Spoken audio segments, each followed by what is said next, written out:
Okay, so for The Earth is Weeping, Chapter 10, No Reese, No Peace. The important people this chapter are L.F. Royal E. Whiteman. He was a Camp Grant commercialer who offered sanctuary rations and created an informal reservation, hired Apaches for work. There is also Chief Eskimon, who was an Arabian Apache leader who sought peace.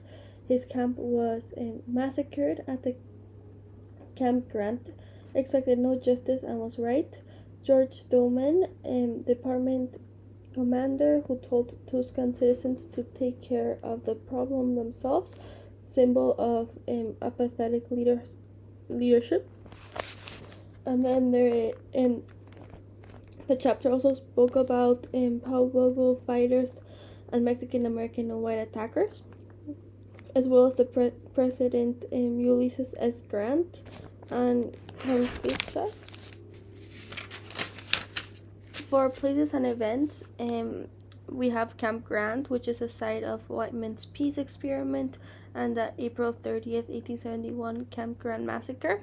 Tucson, Arizona territory, where settlers hub for anti-Apache range, celebrated the massacre jury acquired killers. Then there's Dragon Mountains, Canada, Almances Reservation, White Mountain Reservation, San Carlos Agency, and Camp Verde Reservation.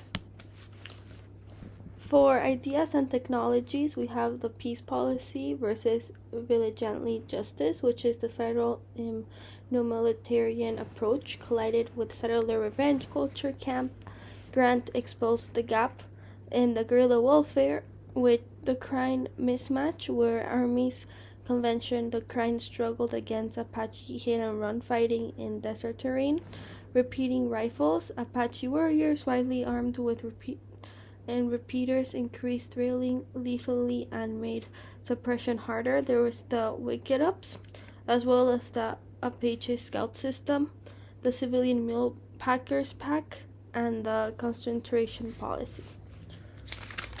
Okay, so for conflict, we have the peace-seeking Apaches versus settler vengeance, since Eskimon surrendered weapons and worked for post, yet his camp was annihilated. Army protection versus civilian vigilantism, which is Doman's handle-it-yourself stance, empowered massacre and undermined federal autonomy. The Eastern humanitarian ideas versus frontier realities. Grant commissioners demanded justice. Local juries refused. No white men punished for killing Apaches. That was the direct quote.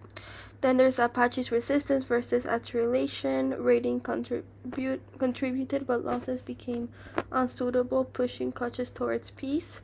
Then we have the Crooks Force versus guerrilla terrain, as well as humanitarian promises versus violent practices, intertribal/bond hostility forced together, and local agent power versus military influence.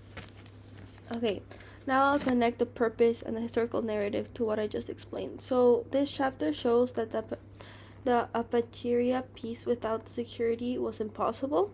Even friendly Apaches who surrendered and worked for the army could be slaughtered when local settlers, backed by weak military leadership and blasted courts, chose revenge over law. At the same time, the chapter also explains why the army increased and embraced hard systemized counter-guerrilla warfare. For example, Crook's use of scouts and pocket logistics made it possible to persuade trade, remote strongholds, and force surrender through attrition.